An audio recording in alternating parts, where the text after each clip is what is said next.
Hey y'all, welcome back to my channel. Welcome back to another video.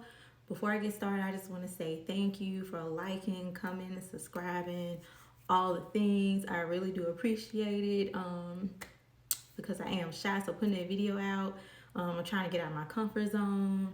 And yeah, so the reason I'm doing this video, this is going to be Self-Care Mom Edition Part 2, because I left off the tips I was supposed to put at the end of my first video.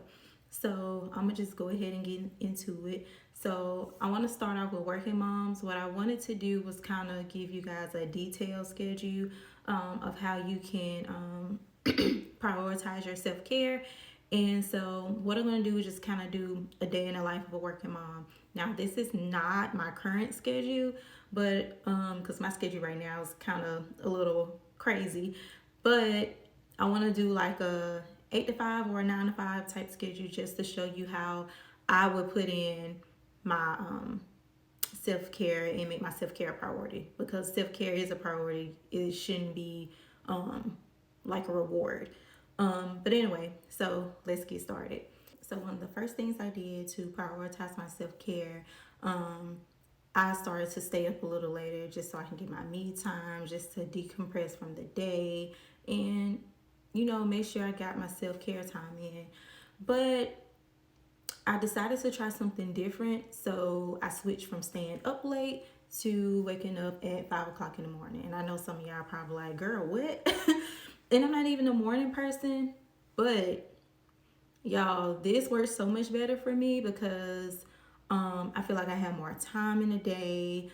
And then when I wake up at 5 o'clock in the morning, I read my Bible, I pray, I drink my tea or my water, and I get maybe 45 minutes to an hour to myself until I start to get ready and get my daughter ready. Because usually I'm the one that gets her ready because my husband is pretty much already gone, or when I'm waking up at 5 o'clock, he's leaving out the house. So as I stated, I get myself ready first. Now, initially, I used to start getting my daughter ready first, but that wasn't really working because while I was getting ready, she would be running around, picking up everything. If you have a toddler, if you know a toddler, you know how toddlers can be. So my husband gave me the suggestion. He said, why don't you just get ready first and then get her ready? So that's another tip for you guys as well. Get yourself ready first and then get your toddler ready, because if you get them ready first and then you start getting yourself ready while you're getting ready, that toddler's going to be doing any and everything, okay? So it works for me. It makes our morning go by smoother. And so after we get done getting ready, I take her to school, I go to work. Now, on my lunch break, I stopped taking my lunches in my office because I realized I would either jump on the computer answering emails, someone would always knock on my door, or either I have kids sliding notes up on the door saying they want to see me. So I just didn't really get that me time. And what I started to do was go sit in my car on my lunch break, or I will leave the area and go get something to eat. And that's you putting yourself first, because if you sit in the office, you're not going to get that me time that you need to decompress from the first half of the workday. When my workday was complete, I would clock out for the day. What I started doing as soon as I get in the car, depending on if my day was stressful. Now, if I didn't have a stressful day, I would play music on the way home.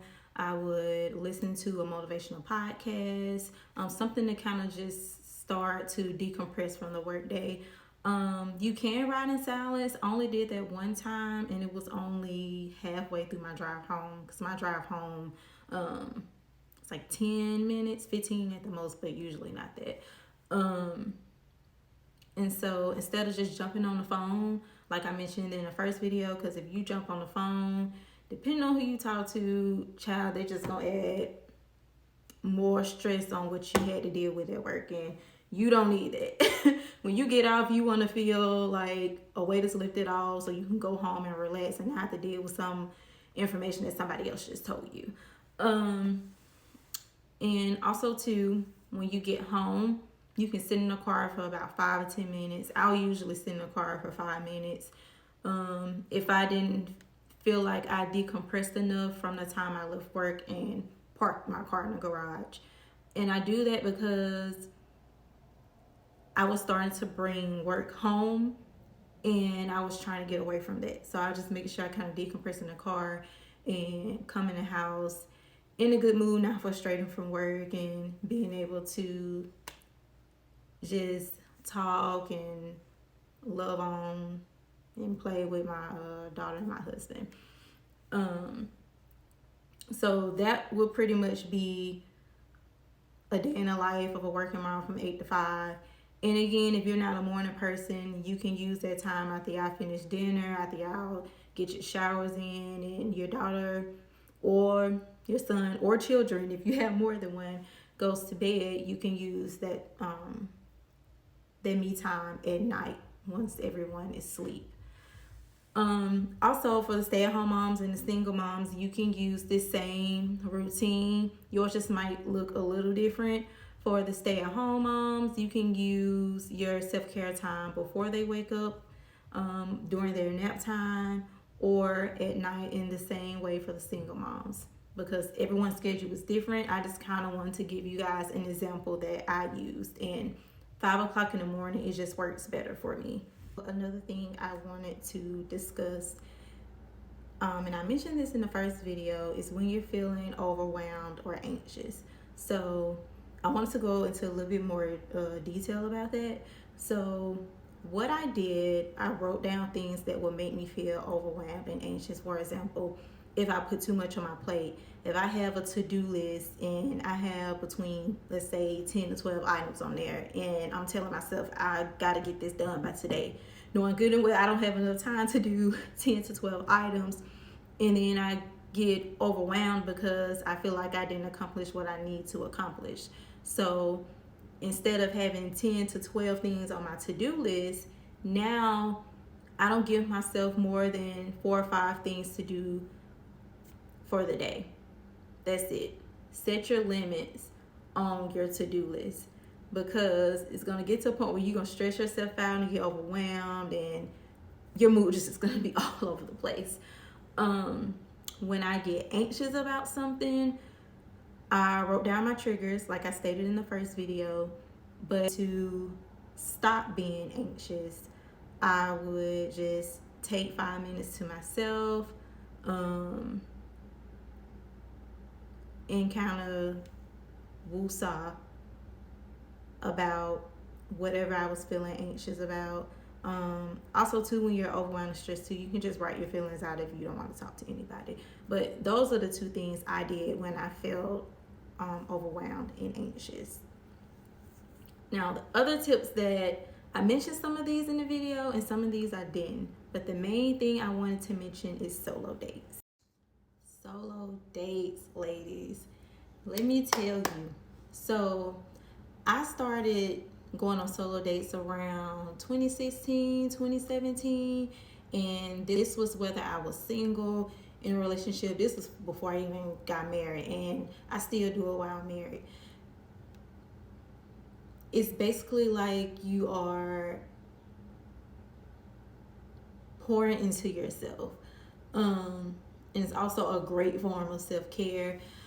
Actually, one of my best friends, Sean, she put me on solo dates. She told me one time she went to the movies by herself. And I was like, girl, you went to the movies by yourself? And she was like, yeah, girl, you need to try it. So one day, this was in undergrad, I had a stressful day at work, and I had texted her. I don't know if she remembered this or not. And I was like, I'm going to try a little solo date. So what I ended up doing was I went to a rooftop bar, and I loved it. I ended up meeting a lady there. We talked for a minute, and then we went back to our own solo date. So it was time for me just to decompress. I got to be out in the sun, got to the view of the city, and I had my glass of wine, y'all. I love me some wine, especially red wine.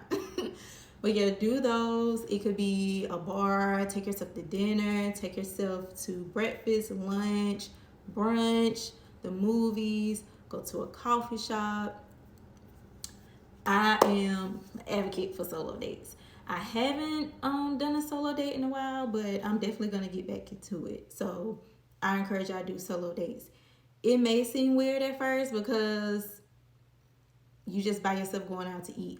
I personally didn't feel weird because I love spending time alone, and I feel like everyone should get in a habit of being comfortable being by themselves and enjoying their own company.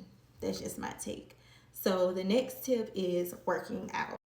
So y'all, I started working back out again around November, a little bit before Thanksgiving, and I told myself I will work out 3 or 4 times a week. At first, I set it to 2 days a week, but I realized that's when my procrastination started to kick in because I knew, okay, if I set to work out 2 days a week, I still have 5 days. I can push back and say, oh, I'm gonna work out the next day. I'm gonna work out the next day. I'm gonna work out the next day. So that don't work for me. So for me to stay consistent in the gym or either work out at home in the garage, I have to do it 3 or 4 days a week because that cuts down how many days I can push my workouts back and procrastinate. So I do 3 or 4 days a week.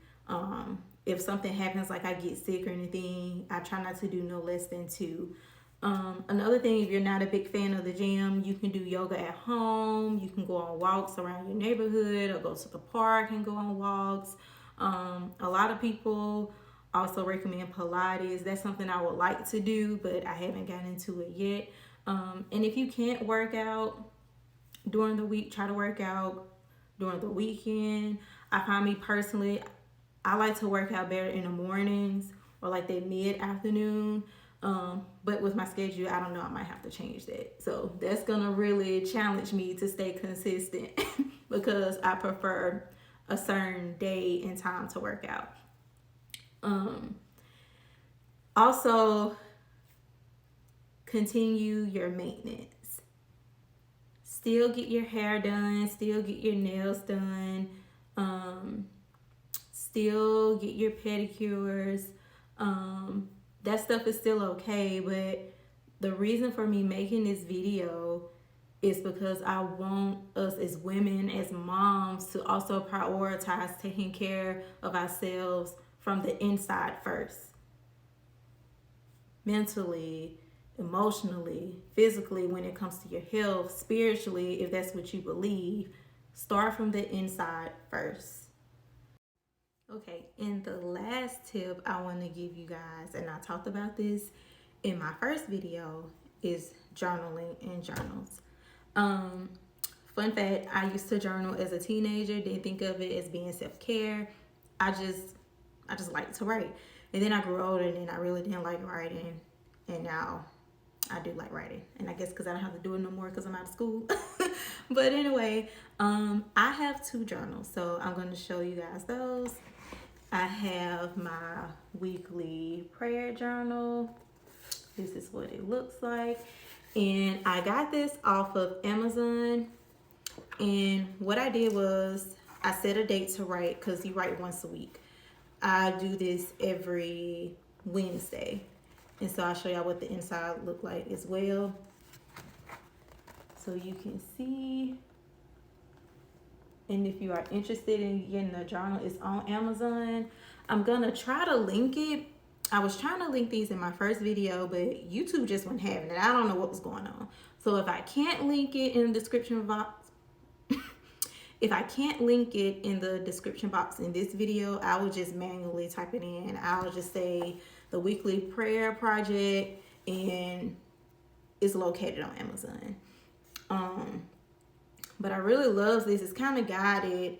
It gives you a verse and tells you to write about what you think about that verse, and then it also asks you different questions regarding the verse. So my next one is my spiritual self-care journal for Black women. I love this journal.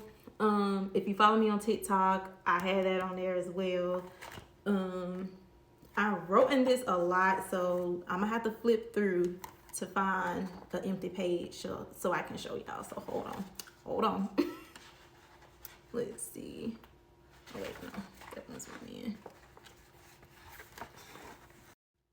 Okay, y'all, I got the page. So I'm gonna show y'all this side first.